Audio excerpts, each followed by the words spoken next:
World civilisation यानी विश्व की सभ्यताओं के अंतर्गत पिछले वीडियो में हमने मिस्र की सभ्यता के अंतर्गत सामाजिक व्यवस्था पर चर्चा की थी और आज हम चर्चा करेंगे मिस्र की सभ्यता के अंतर्गत अर्थव्यवस्था। अर्थव्यवस्था में सबसे पहले कृषि। प्राचीन मिस्र की अर्थव्यवस्था मुख्यतः कृषि प्रधान थी। खेती का पर्याप्त विकास किया गया था। नील नदी की मिट्टी उपजाऊ तो थी ही, उसमें सिंचाई की भी पर्याप्त सुविधा थी। गेहूँ, जौ, बाजरा, फल, सब्जियाँ, कपास और सन यानी कि जूट की भरपूर फसलें होती थी। वर्षा का जल तो शताब्दियों में एकाध बार ही गिरता था। देखिए, मिस्र पूरा रेगिस्तानी इलाका था, इस कारण से वहाँ पर वर्षा बहुत कम होती थी। लेकिन नील नदी चूँकि बर्फीले पहाड़ों से निकल करके आती थी तो उसमें वर्ष भर पानी बहता रहता। वर्षा का जल तो शताब्दियों में एकाध बार ही गिरता था, लेकिन नील नदी मिस्रवासियों के लिए भगवान रा का वरदान बनकर हिममंडित शिखरों से अवतरित हुई थी, जिससे नहरें निकालकर ढेकों द्वारा सिंचाई की जाती थी। ढेका एक इस प्रकार का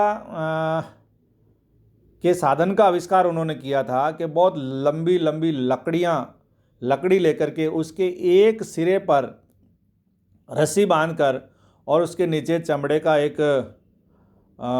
का चड़स बना करके और उसको नदी में तक पहुंचाया जाता था और दूसरे सिरे पर बहुत वजनदार पत्थर बांध दिए जाते थे। फिर जो ही उसमें पानी भरता तो उन पत्थरों को छोड़ा जाता था, जिससे कि वो लकड़ी का बैलेंस इस प्रकार से होता था कि वो पानी किनारे पर आता। तो ढेकों के माध्यम से वहाँ पर खेती में सिंचाई की जाती थी। फराओ भूमि की पैमाइश के तरीके निश्चित करते थे। किसानों से लगान 10 से 20% तक लिया जाता था। लगान वसूल करने वाले किसानों का शोषण भी करते थे। वे अपने साथ हबशी गुलाम रखते थे जो लगान न देने वाले व्यक्ति को बांधकर नील में उल्टा लटका देते थे, जहां मगरमच्छ उन्हें खा जाते थे। हबशी गुलाम यानी कि ऐसे काले कलूटे और बहुत बलिष्ठ विकृत शक्ल के बलिष्ठ लोग, जिन्हें हबशी गुलाम कहते थे, वो रखते थे। और वो लोग बहुत ही अक्रूर व्यक्तित्व के धनी होते थे, जो लगान नहीं देने वालों के साथ में अमानवीय व्यवहार करते थे। बाद के समय जब नील का जल किनारों पर फैल जाता तो मिस्र के किसान गड्ढे खोदकर उसमें तालाब जैसे बना लेते, जिनमें पानी भर जाता और उसके बाद जब सिंचाई की आवश्यकता होती तो नालियों द्वारा वे पानी खेतों तक ले जाते। नदी का स्तर भूमि के स्तर से नीचा होता है, अतः पानी को उठाकर खेतों तक ले जाने के लिए उन्होंने पहली बार ढेकली का आविष्कार किया, जिसे वे शाडूफ कहते थे। मुख्य रूप से उनके खेतों में मटर, खजूर, अंजीर तथा तरबूज उगाए जाते थे। मिस्र को उन दिनों भूमध्य सागर का खलिहान कहा जाता था। खलिहान का मतलब कटी फसल को एक जगह जब रखा जाता था तो उस जगह को या उस स्थान को खलिहान कहा जाता था। तो भूमध्य सागर का खलिहान यानी कि मिस्र में इस प्रकार से बड़ी मात्रा में कृषि खेती की जाती थी और अन्न उपजाया जाता था। उद्योग धंधे। दूसरा है उद्योग धंधे। मिस्रवासी अनेक प्रकार के उद्योग धंधों में प्रवीण थे। पत्थर काटने, गहने एवं बर्तन बनाने, तांबे तथा कांसे के हथियार बनाने एवं लकड़ी का फर्नीचर बनाने में वे लोग कुशल थे। फराओ शासन की स्थापना के बाद वहाँ कांच का सामान और कागज़, वाद्य यंत्र, मंदिर और पिरामिड, तांबे के पात्र, खिलौने, श्रृंगार और प्रसाधन सामग्री तथा बड़े जहाज़ों का निर्माण शुरू हुआ, जिसमें बहुत से लोग लगे तथा उन्हें इन क्षेत्रों में अपने कौशल के विकास और प्रदर्शन का अवसर मिला। खदानों की खुदाई का उद्योग भी विकसित हुआ। तो इस प्रकार से उद्योग धंधों का जो क्रमिक विकास है वो मिस्र के प्राचीन काल में ही हो गया था। फिर इस संबंध में विल ड्यूरेंट का कहना है कि यदि हम प्राचीन मिस्रवासियों के आविष्कारों की तुलना अपने आविष्कारों से करें तो ऐसा लगता है कि वाष्प शक्ति से चलने वाले यंत्रों के आविष्कारों से पूर्व हम किसी भी दृष्टि से उनसे आगे बढ़े हुए नहीं थे। मिस्र की कब्रों से चमकते हुए मिट्टी के बर्तन, शीशे के सामान, सोने चांदी के बर्तन और गहने तथा सुंदर आराम कुर्सियां प्राप्त हुई है। टूटेन खामेन की कब्र में कुछ संदूकें प्राप्त हुई है जिनमें प्राप्त राजकीय वस्त्रों पर सोने का काम किया गया है। इन नमूनों से इस बात की पुष्टि होती है कि प्राचीन मिस्र के कारीगर कला की दृष्टि से बहुत ही निपुण थे।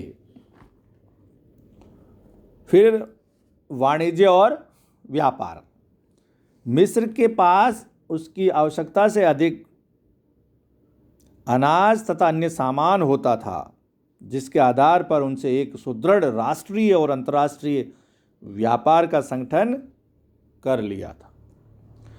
यह व्यापार भूमि और पानी दोनों रास्तों से होता था। भू व्यापार में गधों का इस्तेमाल किया जाता था और जल परिवहन के लिए नौकाओं का। वस्तु विनिमय प्रणाली से व्यापार होता था।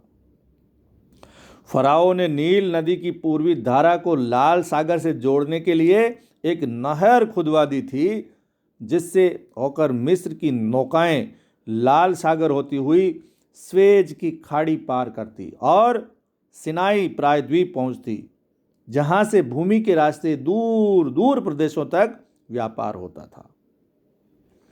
नील नदी के डेल्टा से भूमध्य सागर के तटवर्ती यानी क्रीट तक के देशों के साथ व्यापार होता। साथ ही नील नदी आंतरिक व्यापार का भी बहुत बड़ा माध्यम थी।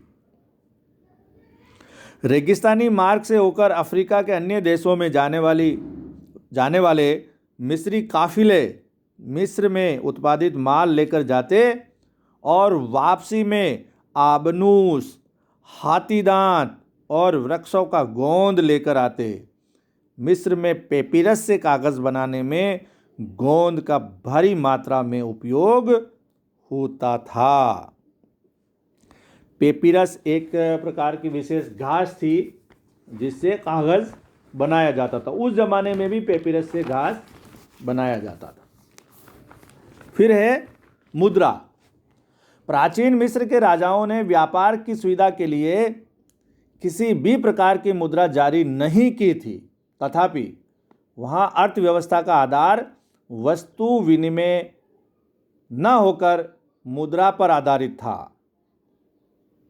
तांबे और सोने की निश्चित वजन की अंगूठियाँ मुद्रा के रूप में प्रयोग में आती थी। मुद्रिका या अंगूठी शब्द से ही मुद्रा शब्द बना है। विश्व में मुद्रा का आरंभ राजाओं द्वारा डाले गए सिक्कों अथवा जारी कए अनुबंध पत्रों से नहीं वरन मुद्रिका से हुआ है।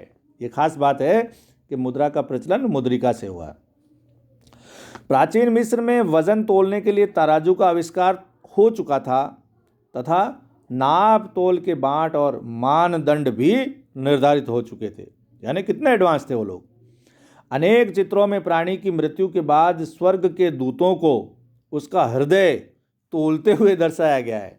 यानी कि उसका हृदय कितना साफ है, गंदा है, उसको यानी तराजू, यहाँ पर मुद्दा तराजू है कि अनेक चित्रों में प्राणी की मृत्यु के बाद स्वर्ग के दूतों को उसका हृदय तोलते हुए दर्शाया गया है। उसके हृदय की पवित्रता के वजन के आधार पर ही उसे स्वर्ग में प्रवेश की अनुमति दी जाती थी। इन चित्रों में कलाकारी पूर्ण तराजू का इस्तेमाल दिखाया गया है, जिसके माध्यम से पूंछ वाला बंदर चित्रित किया गया है। फिर अर्थव्यवस्था के दोष।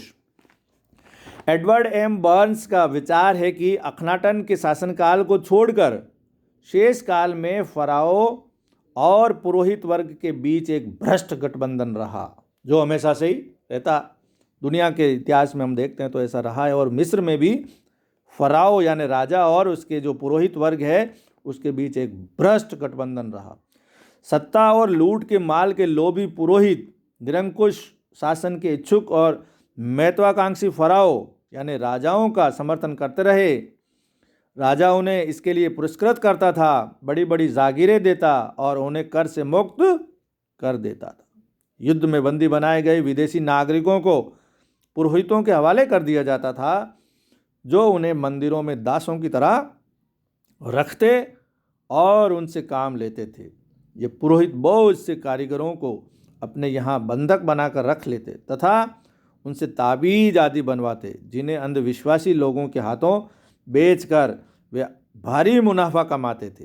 अंत में जब राज्य की उत्पत्ति मंदिरों और पुरोहितों, राजमहलों और पिरामिडों के अंधाधुंध निर्माण और विदेश विजय के अभियानों पर खुले हाथ लुटाई जाने लगी, तो मिस्र की अर्थव्यवस्था का चौपट हो जाना बहुत स्वाभाविक था और ऐसा ही हुआ। तो इस प्रकार से हम देखते हैं कि मिस्र में अर्थव्यवस्था के विभिन्न जो विभाग है, पहलू है, उनमें बहुत भारी विकास हुआ था। लेकिन फराओ और पुरोहित वर्ग जो धार्मिक वर्ग था, उसका जो आपसी गठबंधन था, उसकी वजह से धीरे धीरे वहाँ की अर्थव्यवस्था चौपट होने लगी। धन्यवाद। Professor Jalaluddin Kathar, SD government college, Beawar.